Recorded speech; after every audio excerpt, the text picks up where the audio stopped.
चलिए अब देखते हैं हम क्वेश्चन नंबर 26। तो देखिए 26 में क्या बोला गया हमसे, देखिएगा ये बहुत ही अच्छा क्वेश्चन है, इसको आप ध्यान से देखिएगा तभी जाके सॉल्व होगा, नहीं तो इसमें बहुत कंफ्यूजन होते हैं बच्चे। देखिएगा क्वेश्चन नंबर 26, इसमें क्या बोला गया है, if radius of earth were to shrink by 1%, जो अर्थ की रेडियस है वो क्या हो रही है, 1% श्रिंक हो रही है, मीन्स 1% कम हो रही है। फिर हमसे पूछा its mass remaining the same, mass constant, बस क्या हो रहा है, रेडियस श्रिंक हो रही है। तो हमसे क्या पूछा है, जी वुड डिक्रीज बाय नियरली। तो हम बात कर रहे हैं यहाँ पे जी की वैल्यू कितना डिक्रीज होगी। ठीक है, अब देखिए मास कांस्टेंट है, केवल रेडियस की चेंज होने से हम देखने वाले हैं small G, means acceleration due to gravity में क्या चेंज होगा। तो चलिए निकालते हैं। देखिए हमको पता है यहाँ से रेडियस कितना परसेंट श्रिंक हुई, यहाँ से 1%। 1% मीनिंग कितना हो गया, 1/100 आर 1% श्रिंक हुई। तो यदि मैं यहां से निकालू तो न्यू रेडियस कितना आ जाएगी, आर डैश इक्वल टू क्या आ जाएगी, जो पुरानी थी माइनस कितना हुई 1%, मतलब 1/100 आर। ठीक है, तो यहां से निकालेंगे क्या आ जाएगा, 100 माइनस 100 आर अपॉन नीचे 100, तो कितना आ गया 99/100 आर इक्वल टू कितना हो गया 0.99 आर। ये हो गया हमारी आर डैश की वैल्यू। अब देखिए यदि मैं स्मॉल जी की वैल्यू निकालू तो हमारे पास क्या फॉर्मूला था, capital G capital M upon R square. लेकिन मैं क्या निकालूंगा, जी डैश की कितनी वैल्यू आएगी। तो देखिए कैपिटल जी ये तो कांस्टेंट रहेगा, मास ऑफ अर्थ ये भी कांस्टेंट, के चेंज क्या हुआ, हमारी रेडियस चेंज हुई है।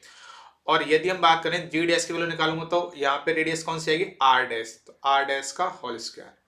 चलिए वैल्यू निकाल दे इसकी, capital G capital M upon R dash value कितना आई थी, 0.99 रेडियस का होल स्क्वायर इक्वल टू कितना जाएगा, capital G capital M upon 0.99 के स्क्वायर करेंगे कितना जाएगा 0.98, और आर का आर स्क्वायर करके देख लेना आप, 0.99 इंटू 0.99 कितना जाएगा 0.98। ठीक है, अब देखिए यदि मैं एस को निकालू वैल्यू को यहां से देखिएगा, अब ऊपर क्या है 1 में भाग देंगे यदि 0.98 का, तो वैल्यू कितना है से 1.02 capital G capital M upon R square. ये जो value capital G capital M upon R square, ये वैल्यू किसकी है, जी की। तो जी डैश इक्वल टू क्या आ गया, जी डैश इक्वल टू क्या आ गया 1.02 जी। अब यहां से यदि हम निकाले चेंज कितना हो जी में, तो चेंज निकाले यदि हम, तो चेंज देखिए कितना आ जाएगा, जी डैश माइनस जी, जी डैश कितना होगा 1.02 जी माइनस जी, तो वैल्यू कितने आएगा ऐसे 0.02, और 0.0 मतलब कितना हो गया, मतलब मल्टीप्लाई 100 कर दो, या वैसे आप समझ गए कितना होगा इसका परसेंट, मीन्स 2% चेंज हो गया। तो कितना होगा बच्चे 2% यहाँ पे नियरली जी में चेंज हुआ, तो option number B is the correct. Clear. Next question number 27। चलिए क्वेश्चन नंबर 27 को देखते हैं। 27 में क्या बोला गया हमसे, पहले फर्स्ट ऑफ ऑल आपको क्वेश्चन को पढ़ना ध्यान से कि हमसे पूछा क्या गया। तो देखिए हमसे क्या बोला गया है, the radius of the moon is about 1/4 that of the earth. The radius of the moon, जो मून की रेडियस है वो क्या है 1/4 ऑफ द अर्थ, जो अर्थ की रेडियस है उसके 1/4 है। ठीक है, फिर क्या पूछा गया and acceleration due to gravity on the moon is about 1/6 that on the earth. और जो acceleration due to gravity means small g की वैल्यू मून के लिए कितना है, जो अर्थ पे जी की वैल्यू उसके 1/6। ठीक है 1/6 है। तो हमसे क्या पूछा फिर, from this we can conclude that the ratio of the mass of the earth to the mass of the moon. तो हमसे पूछा गया है कि मास ऑफ द अर्थ और मास ऑफ द मून का रेशियो कितना आएगा, ये हमसे पूछा गया है। ठीक है, तो चलिए निकालते हैं। देखिए हमको फॉर्मूला पता है, स्मॉल जी क्या होता है, capital G capital M upon R square, ये पता है। तो मैं नीचे वैल्यू निकालो, सबसे पहले मैं वैल्यू यदि मैं निकालू यहाँ पे अर्थ के लिए कितना हो जाएगी, capital G capital M upon mass of earth आएगा यहाँ पे, कैपिटल जी तो कांस्टेंट रहेगा, तो और रेडियस कौन सी आ जाएगी, अर्थ की रेडियस का होल स्क्वायर। यदि मैं यहीं पे वैल्यू निकालू किसकी, मून के लिए, तो मून के लिए निकालो तो कहते हैं कैपिटल जी मास इसका मून का अपॉन रेडियस भी किसकी मून की का whole square equal to capital G constant.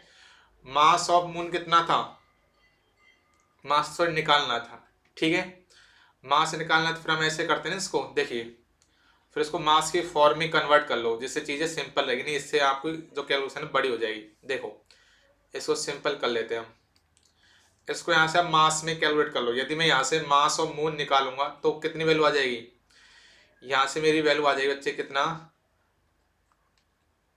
Moon के लिए जी की वैल्यू रेडियस, ठीक है,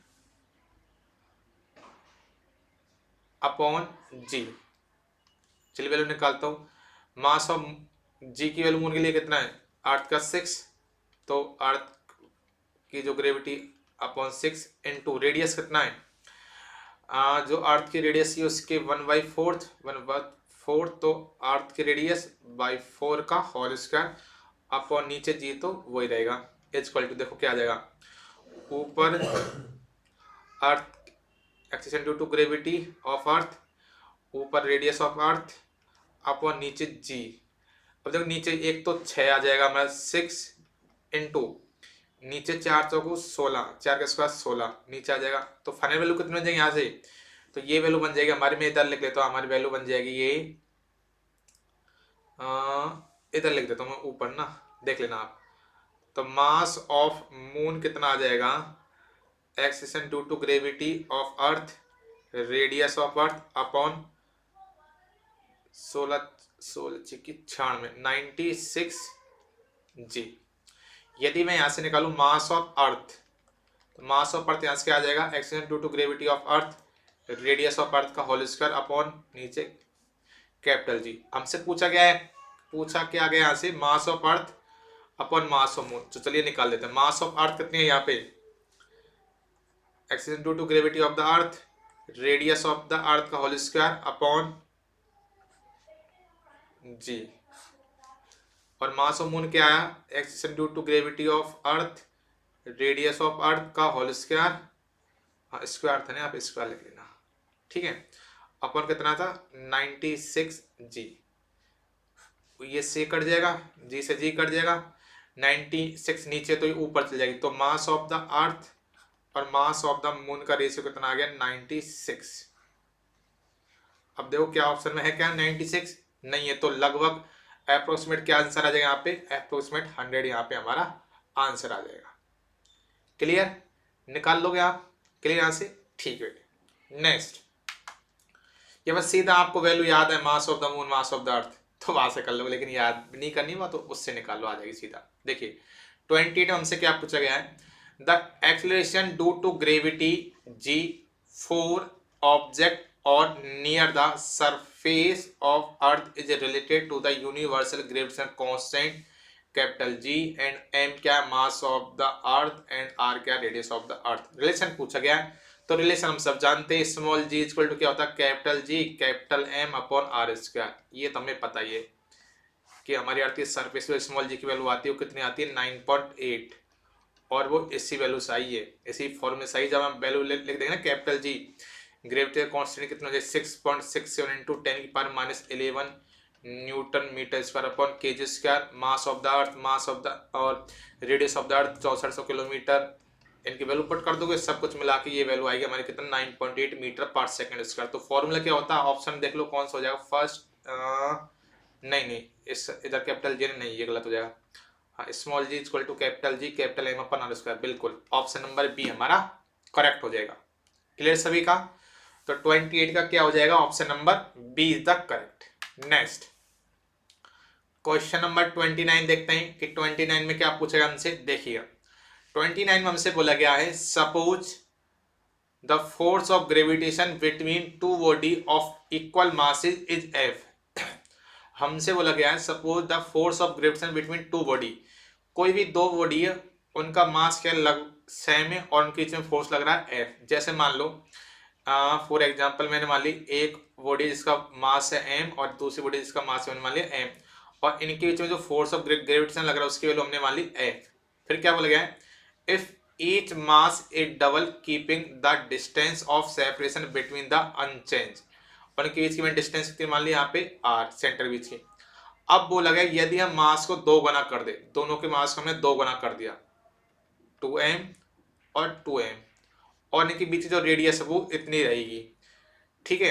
तो उस टाइम इन के जो मास हमने बढ़ाया, इस टाइम जो फोर्स की वैल्यू आएगी वो हमसे पूछा गया कि फोर्स की वैल्यू कितनी आएगी। तो देखिए यहाँ पे जो वैल्यू थी ग्रेविटेशनल फोर्स की वैल्यू कितनी आ जाएगी, क्या फॉर्मूला था, capital G m1 m2 upon R square, mass m1 m2 का मास m ही है और रेडियस कितने r स्क्वायर। तो यहाँ से क्या फॉर्मूला बन गया हमारा, capital G m square upon r square. लेकिन अब इसके लिए निकाले वैल्यू क्या आ जाएगी, कैपिटल जी मास कितना दोनों का 2m, इसका भी कितना है 2m, और रेट जो डिस्टेंस थी वो तो सेम ही है r स्क्वायर। तो यहाँ से क्या वैल्यू आ गई, इसको एफ डैश कर देता हूँ मैंने जिससे कंफ्यूजन ना हो, 2 2 4 4 capital G capital m square upon r square. ये जो वैल्यू है कैपिटल जी m square upon r square, ये वैल्यू कितनी हो गई फर्स्ट के लिए, तो एफ जी डैश क्या होगा 4 इंटू ग्रेविटेशन फोर्स, मतलब जो एफ डैश की वैल्यू आई कितना आ गई 4f, एक तरह से जो पहले जो फोर्स है उसके 4 गुना हो जाएगी वैल्यू। तो यहाँ से कौन सा ऑप्शन से हो जाएगा, ऑप्शन नंबर सी हमारे यहाँ से करेक्ट हो जाएगा। क्लियर, 29 का option number C the correct. Mass को 2 गुना करने पे जो फोर्स के लो 4 गुना बढ़ जाएगी, क्योंकि भाई मास का मल्टीप्लिकेशन के डायरेक्टली प्रोपोर्शनल है, तो 2 2 गुना क्या 4 हो गई। Next question number 30। देखिए क्वेश्चन 30 हमसे क्या पूछा गया देखिएगा, हमसे बोला गया यहाँ पे mass of a particular amount of substance, किसी भी पर्टिकुलर सब्सटेंस का मास की प्रॉपर्टी क्या है, किस तरह डिपेंड करता है वगैरह। तो ऑप्शन देख लो क्या बोला गया, option number A is the amount of matter present in it, बिल्कुल किसी भी मैटर के अंदर, किसी भी पदार्थ के अंदर जो भी सब्सटेंस प्रेजेंट होता है वही क्या होता है हमारा मास। तो फर्स्ट तो सही है। सेकंड पढ़ लो, does not vary from place to place, बिल्कुल मास कभी भी चेंज नहीं होता, चाहे आप कहीं भी किसी भी प्लेनेट पे दूसरे प्लेनेट पे ले जाओ, किसी पे अर्थ से सन पे ले जाओ, अर्थ से मून पे ले जाओ, मास हमेशा कांस्टेंट रहता है, चाहे हम अर्थ के सरफेस ऊपर जाए नीचे जाए, केवल चेंज क्या होता है वेट चेंज होता है, ध्यान रखना। मास मतलब किसी भी ऑब्जेक्ट के अंदर कितना मैटर है, जैसे मान लो आपका जो मास है वो हमेशा फिक्स रहे, केवल वेट चेंज हो जाएगा बस। मास मतलब इस तरह समझ लो आपके आप जितनी चीजों से बने हुए, तो किसी प्लेनेट जाओ उतनी चीज रहेंगी आपकी बॉडी के अंदर, मतलब आपके अंदर जितना हार्ड मास है वही हो गया आपका एक तरह से मास, कितना मैटर आपके अंदर बना हो। Next, change with change in gravitation force, gravitation force से चेंज होगा नहीं, बिल्कुल नहीं। तो एक और दो सही है, तो ओनली 1 एंड 2 दिख रहा है कहीं, बिल्कुल option number B is the correct. ठीक है, क्लियर। Next question number 31। देखिए क्वेश्चन नंबर 31 हमसे क्या बोला गया है, 31 हमसे पूछा गया है यहाँ पे विच one of the following statement is correct. यहाँ पे हमें 4 स्टेटमेंट दिए, में पूछा गया कौन से स्टेटमेंट सही है हमारे यहाँ पे। ठीक है, एक मिनट रुकना, चलिए देखिए स्टेट हमसे क्या बोला गया देखिएगा, the measurement of mass taken by spring weight balance is correct at the place where the spring balance is calibrated.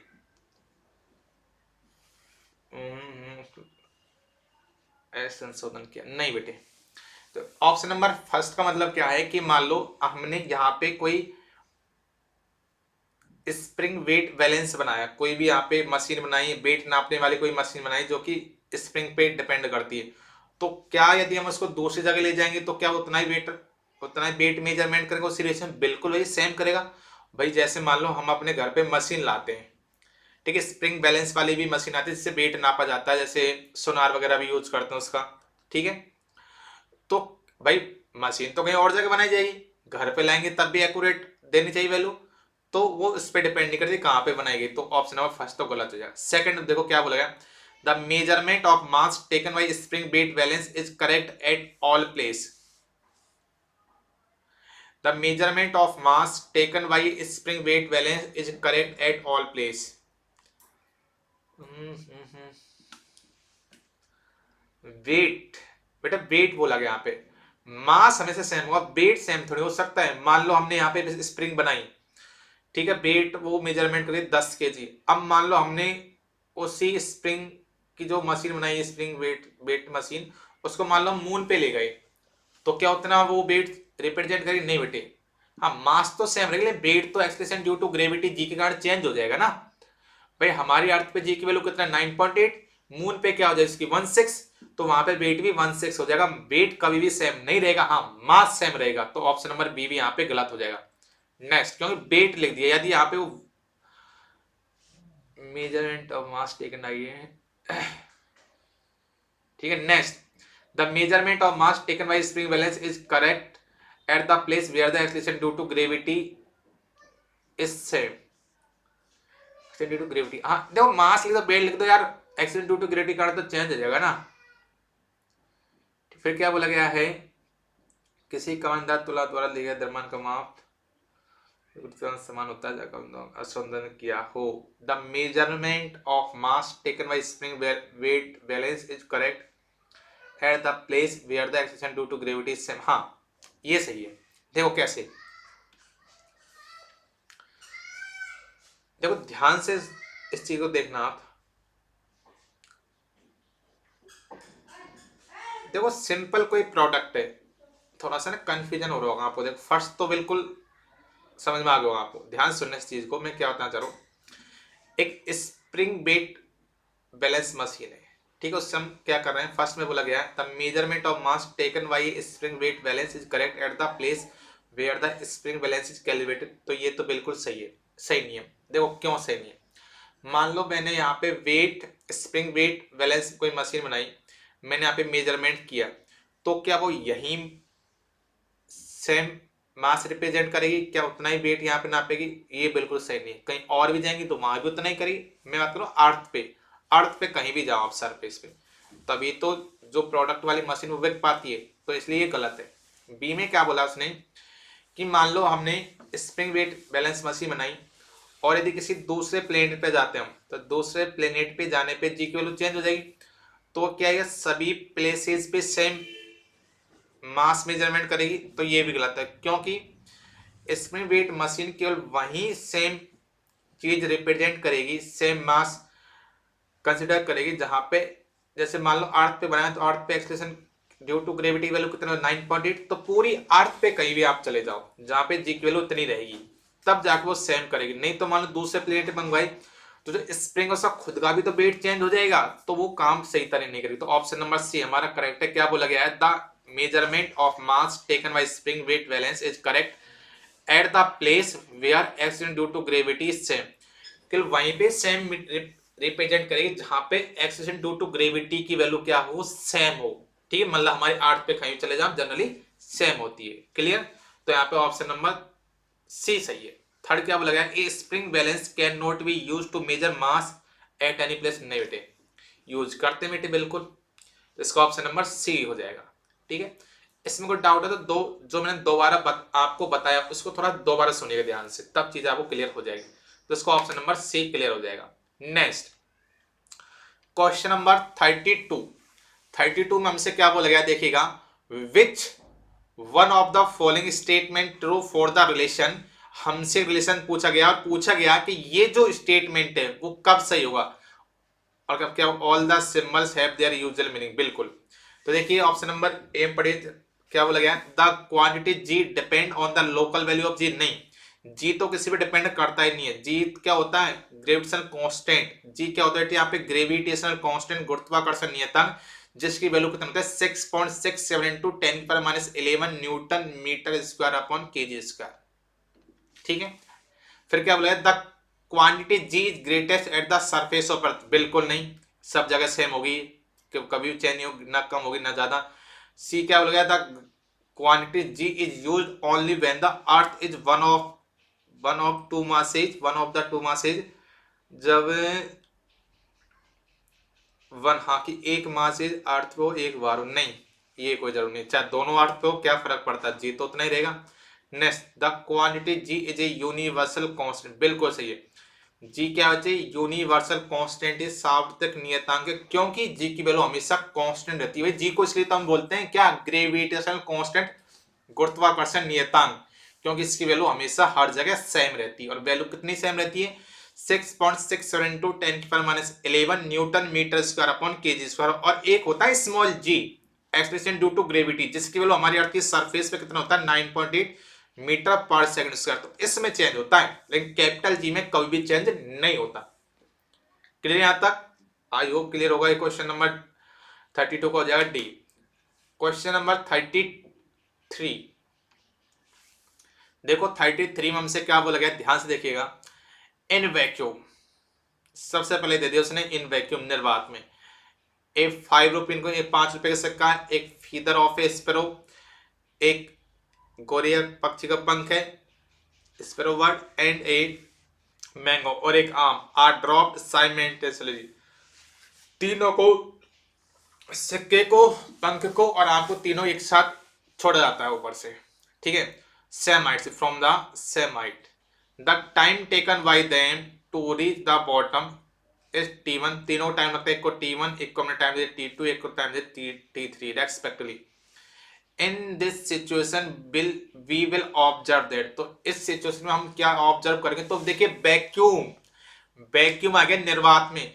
तो निर्वात में यदि सेम हाइट से हम किसी भी 2 3 कितने भी ऑब्जेक्ट को छोड़ दे, लेकिन ये वैक्यूम की कंडीशन, तो मास उनका कितना भी चेंज हो, किसी का मास कम हो, किसी का मास ज्यादा हो, हमेशा तीनों चीजें, यदि आप यहाँ पे तीनों छोड़ गए तो तीनों क्या आएगी, यहाँ पे सेम टाइम पे आएगी। वैक्यूम में क्या आएगी बच्चे, सेम टाइम में आएगी।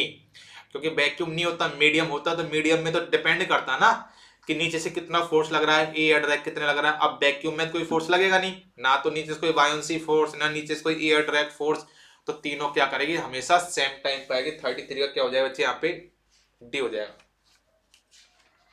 33 का क्या हो जाएगा बेटे, यहाँ पे डी, ठीक है। अरे क्या हो गया गले में, ठीक है। नेक्स्ट 34 देखिए, 34 में क्या बोला गया हमसे, विच one of the following statements about gravitational force is not correct.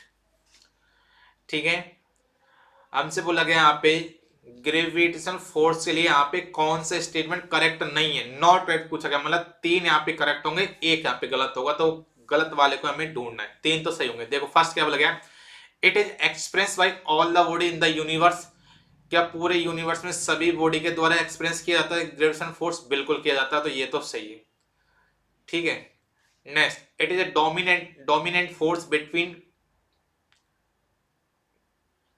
कैलेस्ट्रल body.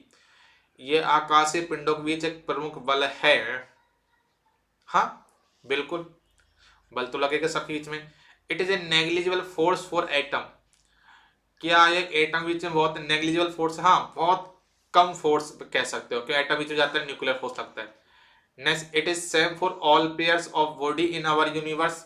हमारे पूरे यूनिवर्स में क्या सभी बॉडी के लिए, सभी ऑब्जेक्ट के लिए क्या ये समान होगा? नहीं नहीं, ये स्टेटमेंट गलत है, लेकिन आंसर भी यही है हमसे। क्यों? देखो भाई, यदि दोनों ऑब्जेक्ट का मास सेम हो जाएगा, जैसे देखो इस तरह समझो आप कहने मतलब क्या है, कहने मतलब जैसे कोई ऑब्जेक्ट इसका मास है 1 kg और एक ऑब्जेक्ट है 2 kg, इन दोनों के बीच में जो ग्रेविटेशनल फोर्स लगेगा, मान लो एक और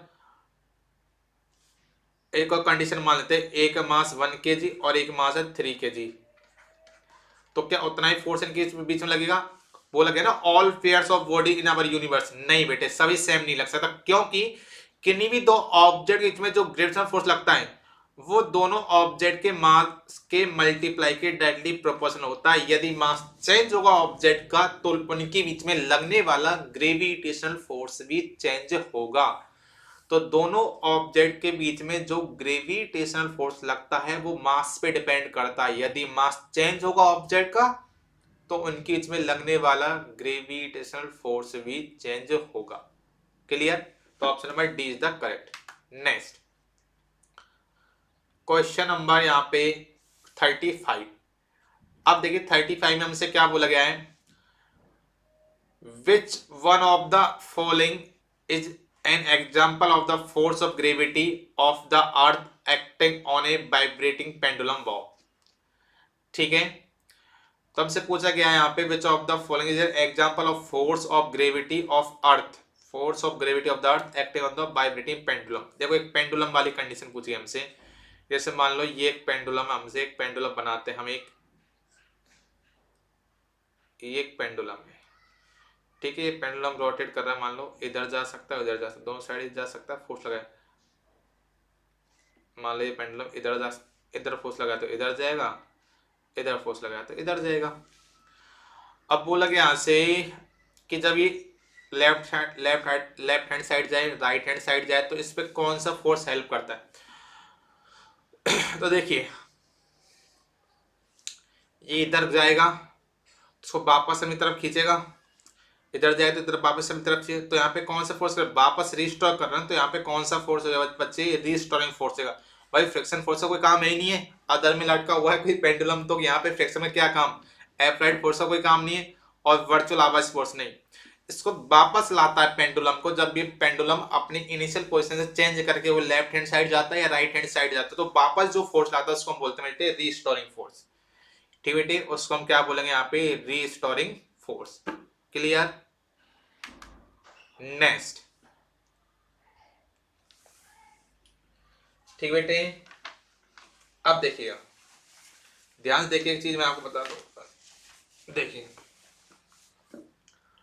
36 में हमसे क्या बोला, देखिएगा a planet has mass m1 and radius r।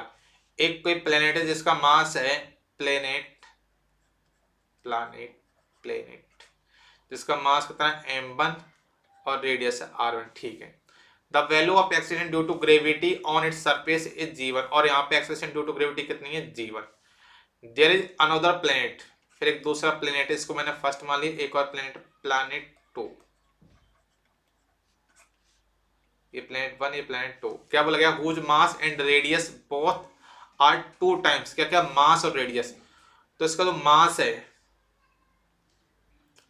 वो क्या है, 2 गुना है पहले वाले के, और रेडियस भी 2 गुना है पहले वाले के, मीन्स m2 और r2 की वैल्यू है 2 times of the first planet, बिल्कुल सही है।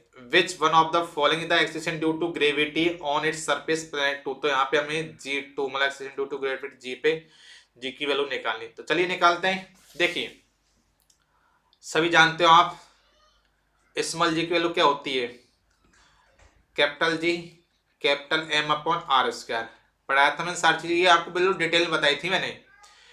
यदि वीडियो नहीं देखे तो आप वीडियो देख सकते हैं यूट्यूब पे, तो चैनल कौन सा अपना, साइंस फॉर एनडीए, ठीक है। पूरी video science physics chemistry biology तीनों मैंने प्लेलिस्ट बनाई, तीनों टॉपिक वाइज बिल्कुल, वहां पे थ्योरी प्लस उस थ्योरी से रिलेटेड जितने पीवाईक्यू पूछे गए मैं सारे वहां पे पॉइंट टू पॉइंट कराए हुए, तो वहां पे आप देख सकते हैं और दोस्तों के पास शेयर भी कर सकते हैं। देखिए अब देखिए, लेकिन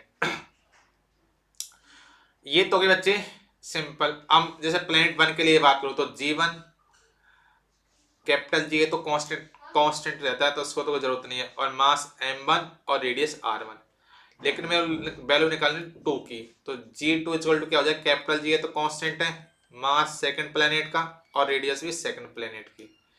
अब देखो यहाँ पे वैल्यू लिखते हैं, m2 किसके बराबर है, 2 गुना 2m1 अपॉन रेडियस 2r1 का होल स्क्वायर, तो देखिए यहाँ से क्या वैल्यू आ जाएगी, gm1 तो 2gm1 अपॉन 4r1 का होल स्क्वायर, 2 से 4 काट दो कितना आ जाएगा, capital G capital M1 upon 2r1 का होल स्क्वायर, तो capital G capital M1 upon r1 का होल स्क्वायर कितने वैल्यू आ गई यहाँ पे, ये कितनी हो जाएगी 1/2 g1, तो वैल्यू कितनी आएगी, जो पहले जो एक्सेशन ड्यू टू ग्रेविटी उसकी आधी आ जाएगी, तो है क्या ऑप्शन में g1/2, हाँ ऑप्शन नंबर सी बेटे यहाँ पे हमारा करेक्ट हो जाएगा, ठीक है। ठीक, नेक्स्ट देखिएगा, नेक्स्ट हमसे बोला गया है which one of the following forces in non central and non conservative force, कि इनमें से कौन सा फोर्स नॉन सेंट्रल है और नॉन कंजर्वेटिव फोर्स है। देखिएगा इसका मीनिंग समझे है क्या, देखिए सबसे पहले हम बात करते हैं बच्चे सेंट्रल और नॉन सेंट्रल फोर्स होता क्या है। सबसे पहले मैं बात करता हूं बच्चे सेंट्रल फोर्स और नॉन सेंट्रल फोर्स होता क्या है, देखिएगा। सेंट्रल फोर्स का सबसे अच्छा एग्जांपल बताऊं मैं, क्या हो जाएगा, ग्रेविटेशनल फोर्स। ठीक है, जैसे कैसे हो जाएगा, जैसे मान लो कोई भी दो ऑब्जेक्ट है, एक ऑब्जेक्ट हमारा हो गया ये जिसका मास मैंने मान लिया m1, और एक ऑब्जेक्ट हो गया हमारा ये वाला जिसका मास मैंने मान लिया यहाँ से m2। दोनों के सेंटर के बीच की डिस्टेंस मैंने यहाँ पे मान ली कितना हो गई, स्मॉल r। तो इन दोनों ऑब्जेक्ट के बीच में जो ग्रेविटेशनल फोर्स लगता है वो क्या कैसे लगता है, इनकी जो सेंटर को मिलाने वाली लाइन उसके अलोंग लगता है, सेंटर की तरफ लगता है। ऐसे नहीं ग्रेविटेशन इधर लगेगा आप किसी का इधर लगे, नहीं, हमेशा सेंटर का अलोंग लगता है। तो इसे हम क्या बोलेंगे, सेंट्रल फोर्स। नॉन सेंट्रल जैसे हम फॉर एग्जांपल बात करें फ्रिक्शन फोर्स, देखो जैसे मान लो ये कोई प्लेन सरफेस हमारे पास, ठीक है, इस पे कोई एक ऑब्जेक्ट रखा हुआ है, ठीक। अब ये ऑब्जेक्ट मान लो आगे मूव कर रहा है, तो इसमें जो फ्रिक्शन फोर्स लगेगा वो कहां पे लगेगा, इस सरफेस के रिवर्स में लगेगा। भाई मान लो इधर वेलोसिटी ये मूव कर रहा है बी वेलोसिटी, तो जो फ्रिक्शन फोर्स लगेगा इसके सरफेस पे लगता है ना, सेंटर का अलोंग तो नहीं लगता, तो ये क्या होगा, नॉन सेंट्रल फोर्स। तो यदि सेंटर के अलोंग लग रहा है तो वो तो हो जाएगा सेंट्रल फोर्स। यदि सेंटर के अलोंग नहीं लग रहा, जैसे मान लो सरफेस पे लग रहा है, चाहे ऊपर लगे चाहे नीचे लगे, चाहे बगल में लगे चाहे लेफ्ट लगे चाहे राइट लगे, वो हो जाएगा नॉन सेंट्रल फोर्स। फिर हमसे क्या पूछेगा, नॉन कंजर्वेटिव। तो इसका मीनिंग भी समझ लो आपकी, कंजर्वेटिव फोर्स क्या होता है, नॉन कंजर्वेटिव फोर्स क्या होता है, देखिए ध्यान से। कंजर्वेटिव फोर्स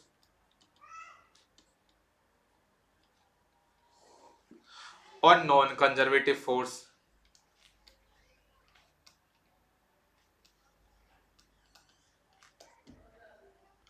अभी तो केवल मैं आपको चीजें समझा रहा हूं, बिल्कुल डिटेल देखना, डिटेल तो आप यूट्यूब पे मिल जाएगी आपको, सर्च कर लेना साइंस फॉर इंडिया मिल जाएगा आपको पूरा। देखो तो सेंट्रल का एग्जांपल क्या हो गया, मैं लिख भी देता हूं यहाँ पे, क्या हो गया इसका example, gravitational force. Gravitation force, इसका क्या हो जाएगा, friction force.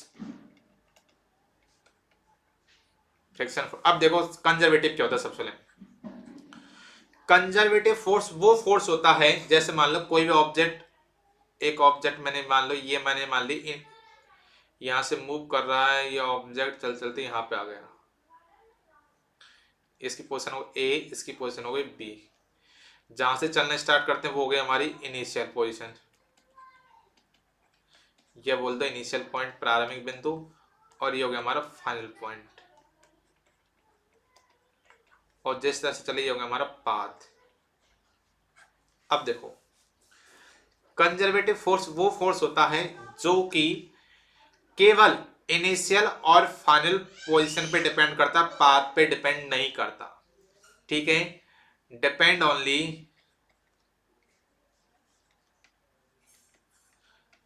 Only initial and final position. कोई भी ऐसा फोर्स जो इनिशियल और फाइनल पोजीशन पे डिपेंड करता है, पाथ पे डिपेंड नहीं करता, does not depend on path, does not depend on path, वो क्या कहलाएगा, conservative.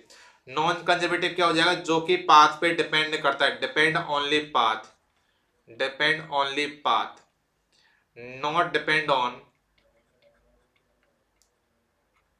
Not depend on initial and final position, initial and final position, ठीक है। तो कंजर्वेटिव फोर्स का एग्जांपल क्या क्या हो जाएगा, जैसे इसका एग्जांपल हो जाएगा, चाहिए पाथ पे डिपेंड नहीं करता, केवल इनिशियल पॉइंट और फाइनल पॉइंट पे डिपेंड करता है, मींस इसका एग्जांपल हो जाएगा जैसे gravitational force, gravitation force, electrostatic force, magnetic force, spring force. लेकिन हम बात करें नॉन कंजर्वेटिव एग्जांपल क्या हो जाए, जैसे फ्रिक्शन फोर्स। भाई फ्रिक्शन फोर्स इनिशियल पोजीशन और फाइनल पोजीशन डिपेंड नहीं करता, किस पे डिपेंड करता है, केवल पाथ पे डिपेंड करता है। स्प्रिंग फोर्स हो गया, जैसे मान लो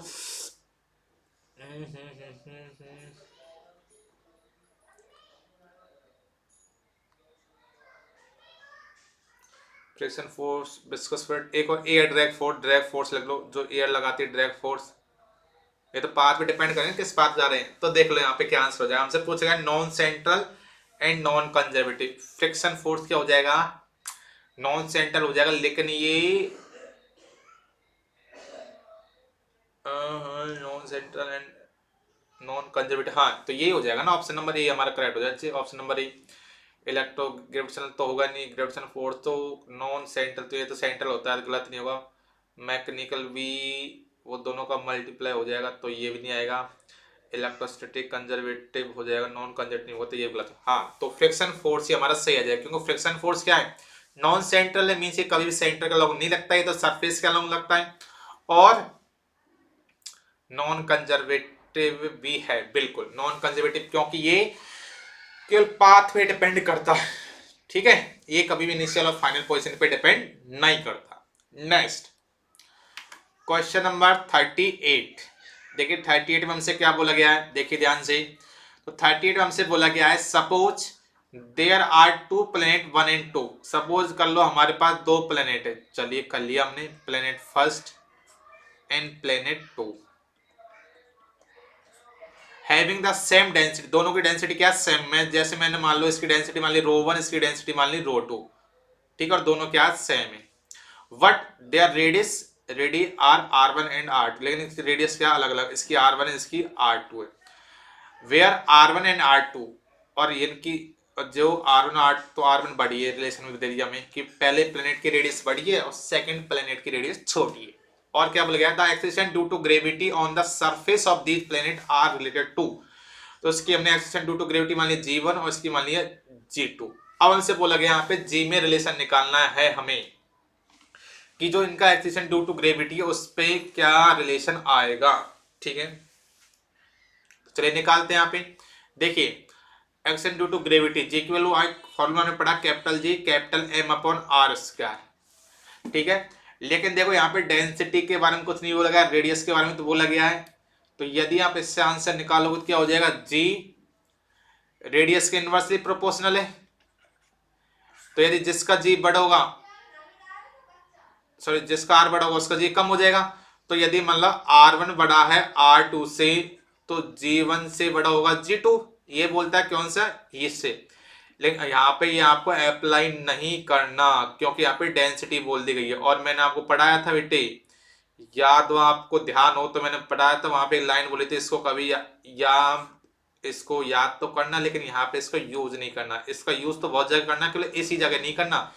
जब भी आपको क्वेश्चन में डेंसिटी की टर्म दे देगा तो ये फॉर्मूला यूज नहीं करना। उस टाइम कौन सा फॉर्मूला यूज करना हमें, स्मॉल जी मतलब acceleration due to gravity equal to कौन सा यूज करना, 4/3 पाई रो जी आर, ये यूज करना है। तो देखिए यहाँ पे 4/3 कांस्टेंट है, पाई कांस्टेंट है, डेंसिटी भी दोनों इक्वल आ गई, बिल्कुल जी कांस्टेंट है, तो जी की किस पे डिपेंड करेगी, केवल डायरेक्टली प्रोपोर्शनल टू आर पे डिपेंड करेगी। और यदि रिलेशन देखे r1 बड़ा r2 से, ये हमें क्वेश्चन में दिया हुआ है। तो यदि फर्स्ट प्लेनेट की रेडियस बड़ी है तो फर्स्ट प्लेनेट की जी भी बड़ी होगी। तो acceleration due to gravity at planet first is greater than planet 2। तो option number A is the correct. यहाँ पे क्या हो जाएगा, 38 का ऑप्शन नंबर ए बेटे करेक्ट हो जाएगा, ठीक है। Next question number 39। आप देखिए 39 का देखते हैं 39 का क्या आंसर आएगा। 39 में देखिए 39 में क्या बोला गया हमसे, ब्लैक होल के बारे में बोला गया। तो देखिए ब्लैक होल क्या होता है, सुनिए ध्यान से। ब्लैक होल एक तरह से, इसके बाद ज्यादा डिटेल से इतने से कोई काम नहीं, सिंपल से एक दो पॉइंट है वो समझ लीजिए आप। ब्लैक होल एक, आप इसको ना एक स्टार समझ लो। ब्लैक होल ऐसा एक स्टार होता है जहां पे क्या होता है, ग्रेविटी की वैल्यू बहुत ही ज्यादा होती है। तो इसके आसपास कोई भी प्लेनेट आता है तो उसको कोलैप्स कर देता है। वैसे आएगा नहीं, लेकिन कोई भी ऑब्जेक्ट इसके आसपास आएगा, उसके एरिया में आएगा ब्लैक होल में जाकर, तो वो कोलैप्स कर लेगा, उसको अपनी तरफ वापस खींच लेगा ये, ठीक है। तो यहाँ पे ग्रेविटी की वैल्यू बहुत ही ज्यादा होती है, बिल्कुल अंधेरा होता है। इसके पास से मानो लाइट भी जाएगी, लाइट को भी एब्जॉर्ब कर लेगा, सब चीज को एब्जॉर्ब कर लेता है वहां पे, ठीक है। अब देखिए यहाँ पे क्या बोला गया, ऑप्शन नंबर एक क्या बोला, हुज ब्लैक स्टार, बिल्कुल ब्लैक स्टार होगा, हुज ब्लैक स्टार बिल्कुल। विच है जीरो एक्सेलेरेशन, नहीं बेटे एक्सेलेरेशन की वैल्यू तो बहुत ज्यादा होती है, जिसकी वजह से अट्रैक्ट कर लेता सब चीजों को। Acceleration due to gravity zero, acceleration due to gravity on its, नहीं बेटे इस पे ग्रेविटी वाली तो बहुत ज्यादा होती है। Second, star which has moderate acceleration due to gravity on its surface, इस पे जो ग्रेविटेशन मॉडरेट होता है मतलब कम होता है, नहीं बेटे इससे तो बहुत ही ज्यादा होता है। Next, star which has collapse into itself and has large acceleration due to gravitation on its surface, बिल्कुल ये सही है। ये क्या करेगा, कोलैप्स कर लेगा और इस पे की जो सरफेस उस पे एक्सेलरेशन ड्यू टू ग्रेविटी जी की वैल्यू बहुत ज्यादा होती है, जिसके कारण जो भी आएगा आसपास होगा उसको अपने में संभालेगा। बहुत ब्लैक स्टार होता है, बिल्कुल काला, whose black star. Next, star which has collapsed into itself and has zero acceleration due to gravity on the surface, collapse कर लेगा सब चीजों को और इस पे जो zero acceleration due to gravity on नहीं, एक्सेलेरेशन तो बहुत ज्यादा हो जाएगा ना, एक्सेलेरेशन ड्यू टू ग्रेविटी बहुत ज्यादा होगा इस पे, तो इसका ऑप्शन नंबर सी बेटे हमारा करेक्ट हो जाएगा। ब्लैक होल पे एक्सेलेरेशन ड्यू टू ग्रेविटी तो बहुत ज्यादा होता है, जीरो थोड़ी होता है।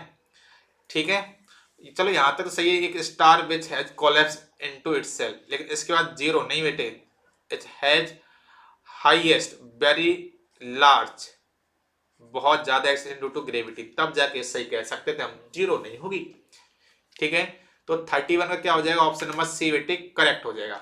नेक्स्ट क्वेश्चन नंबर 40, देखिए 40 में हमसे क्या बोला गया, ध्यान से। मैंने बहुत बार आपसे कहा है कि फर्स्ट ऑफ ऑल आपको क्वेश्चन को पढ़ना ध्यान से, कि क्वेश्चन में हमसे पूछा गया प्रॉब्लम में पूछा गया।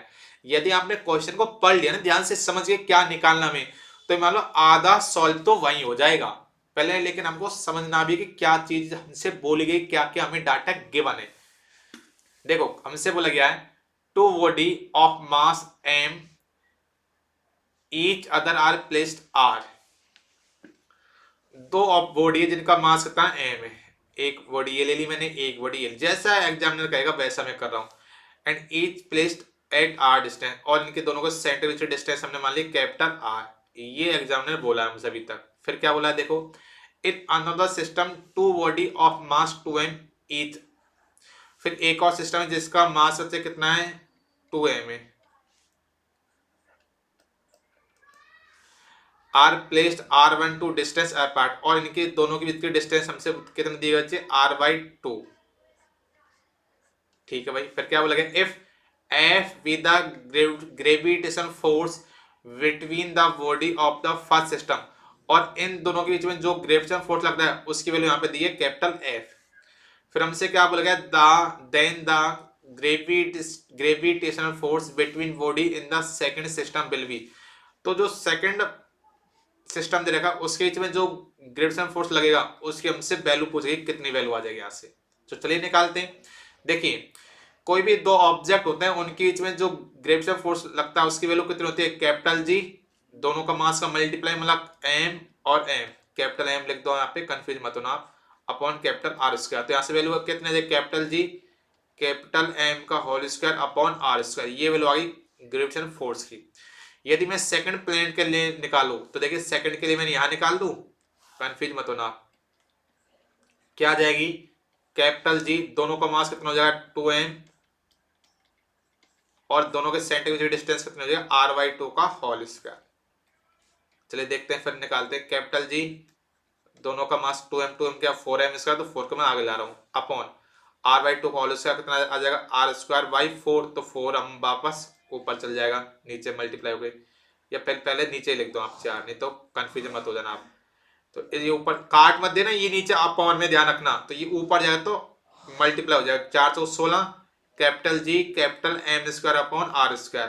कहीं जल्दबाजी करके काट दो कि काट देता हूँ देख गया, नहीं ये तो गलती करते हो, capital G capital M square upon R square, ये इसकी वैल्यू हो गई जो फर्स्ट प्लेनेट पे जो फोर्स लग रहा है उसके इक्वल, तो यहाँ से सेकंड प्लेनेट पे जो फोर्स लगता है एक्सेलरेशन ड्यू टू ग्रेविटी उसकी वैल्यू कितनी है 16f, मतलब जो पहले पे लग रहा है उसके 16 गुना ज्यादा लग रही है, तो ऑप्शन नंबर यहाँ पे बेटे ए करेक्ट हो जाएगा, option number A is the correct.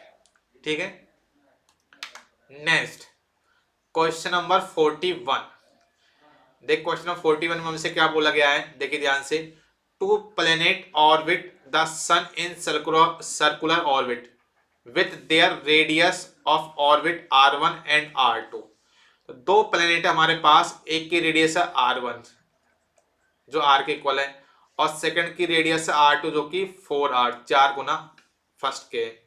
फिर हमसे बोला गया ratio of their periods time T1 upon T2 around the sun will be. तो इनका टाइम पीरियड T1 है, इसका टाइम पीरियड, इसका टाइम वन है T2। तो T1 अपॉन T2, तो इनके टाइम पीरियड का रेशियो क्या हो जाएगा? तो हमने पढ़ा था केपलर के थर्ड लॉ से पढ़ा था क्या, कि किसी भी कोई भी प्लेनेट जब सन के चारों तरफ इलिप्टिकल पाथ में घूमता है तो जो इलिप्टिकल पाथ का जो टाइम पीरियड है उसके स्क्वायर डायरेक्टली प्रोपोर्शनल होगा जो टाइम पीरियड की जो सेमी मेजर एक्सिस मतलब कैपिटल आर के क्यूब के डायरेक्टली प्रोपोर्शनल होता है। ये हमने पढ़ा था। तो चलिए इसी का फॉर्मूला यूज करते हैं। T1 अपॉन T2 का होल स्क्वायर यदि निकालना चाहेंगे तो कितना आ जाएगा यहाँ से, R1 अपॉन R2 का होल क्यूब। ठीक है, नीचे कर लेते हैं यहाँ पे। तो T1 अपॉन T2 का होल स्क्वायर डायरेक्टली प्रोपोर्शनल किसको हो जाएगा, R1 कितनी होगी, R अपॉन 4R के क्यूब। इसको इक्वली कर दो, यहाँ से कोई फर्क नहीं पड़ा क्योंकि डायरेक्टली प्रोपोर्शनल होगा ना। देखो क्यों वैल्यू निकाल लिया हमें, रिलेशन नहीं देखना हमें, वैल्यू निकालनी तो इक्वल कर दो। देखो अब वैल्यू कितने आ जाएगी, देखिएगा यहाँ पे T1 अपॉन T2 का होल स्क्वायर इक्वल टू यहाँ पे कितना आ जाएगी, आर से तार कट गया, 1/416 64 का ये वैल्यू आ गई, क्यूब कर दिया ना, 416 भाई 416 16 चौको 64 ये हो गया। अब वैल्यू निकाली T1 अपॉन T2 में टाइम पीरियड रेशियो। तो यदि इसको इधर ले जाएंगे पावर के 2 को तो 1/2 आ जाएगी। तो यहाँ से क्या आ जाएगा, T1 upon T2 equal to क्या आ जाएगा, 1/64 की पावर 1/2। तो क्या रेशियो आ जाएगा, इससे 1/8। तो दोनों का टाइम पीरियड का रेशियो कितना आ जाएगा, 1/8। सो दैट ऑप्शन नंबर बेटे यहाँ से बी हमारा करेक्ट हो जाएगा। Clear, option number B is the correct answer. Clear, next और ये लास्ट क्वेश्चन हमारा क्या बोला गया, यहाँ से 42 में पूछा गया बेटे what is the dimension of gravitational constant. Gravitational constant की डायमेंशन निकालनी है। तो हम सब जानते हैं कैपिटल जी ग्रेविटेशनल कांस्टेंट की वैल्यू कितनी होती है, 6.67 इंटू 10 की power -11 newton metre square upon KG square. ठीक है, तो इसकी यूनिट क्या हो जाएगी, newton metre square upon KG square. तो यदि इसकी हम यूनिट तो ये रहेगी, अब इसकी डायमेंशन निकालते हैं। तो देखो डायमेंशन क्या आएगी इसकी, सबसे पहले बात करते हैं न्यूटन की। न्यूटन की क्या आ जाए डायमेंशन, पर न्यूटन किसकी यूनिट होती है, फोर्स की। Force equal to mass into acceleration आपने पढ़ा होगा। तो यहां से यदि मैं निकालू इसकी यूनिट क्या आ जाए, मास कितना आ जाएगा केजी, इसकी क्या जाएगा इसकी मीटर पर सेकंड स्क्वायर, और इसी को हम क्या बोलते हैं न्यूटन। लेकिन न्यूटन से तो डायमेंशन निकलेगी इनसे। तो मास की क्या एम, मीटर से लेंथ, टाइम का स्क्वायर नीचे तो ऊपर जाएगा टाइम 2। तो इसकी आगे कितनी न्यूटन से क्या जाएगा M1 L1 T-2 11-2। ठीक है, मीटर कितना आ जाएगा L स्क्वायर अपॉन केजी कितना आ जाएगा बच्चे मास M का होल स्क्वायर। देखिए क्या आ जाएगी फाइनल, ऊपर पावर 1 नीचे 2, ऊपर जाएगी तो -2 और 1 कितना हो जाएगी -1। तो M-1 लेंथ की 1 एरी 2 एरी तो L क्यूब, और टाइम की कितना जाएगी -2 है तो -2 हो जाएगी। कितना जाएगी यहाँ पे M-1 L cube T-2 M-1 L cube T L-1 L cube T-2। तो ऑप्शन नंबर बेटे बी हमारा करेक्ट हो जाएगा यहाँ से। ठीक है, आई होप ये आपको सारे क्वेश्चन समझ में आए होंगे। तो हमने ग्रेविटेशनल टॉपिक के सारे क्वेश्चन कर लिए। कोई भी थ्योरी का कॉन्सेप्ट समझ में नहीं आ रहा हो तो बेटे आप यूट्यूब चैनल सर्च कर लेना साइंस फॉर एनडीए। ठीक है, साइंस फॉर एनडीए, वहां पे ग्रेविटेशनल टॉपिक में से देख लेना, प्लेलिस्ट मैंने अलग से बना रखी है, वहां से आप देख सकते हो सारे कॉन्सेप्ट मैंने बताई। वहीं पे साथ साथ में PYQ मैंने सारे आपको करा रखे। ठीक है, और इसकी पीडीएफ आपको टेलीग्राम पे मिल जाती है। सारी पीडीएफ, कोई भी आपको पीडीएफ देखनी तो इसी नाम से टेलीग्राम पर सर्च करोगे साइंस फॉर इंडिया, तो वहां पे आपको सारी पीडीएफ मिल जाएगी। क्लियर बेटे, तो आई होप सारी चीज आपको समझ में आई होगी। कोई भी डाउट हो तो आप टेलीग्राम पे पूछ सकते हैं, व्हाट्सएप ग्रुप बनाएगा वहां पे पूछ सकते हो। वैसे कोई डाउट आएगा नहीं, मैं सारी चीजें बिल्कुल आपको यहाँ पे डिटेल में बता दी। ठीक है, तो चलिए जय हिंद जय भारत।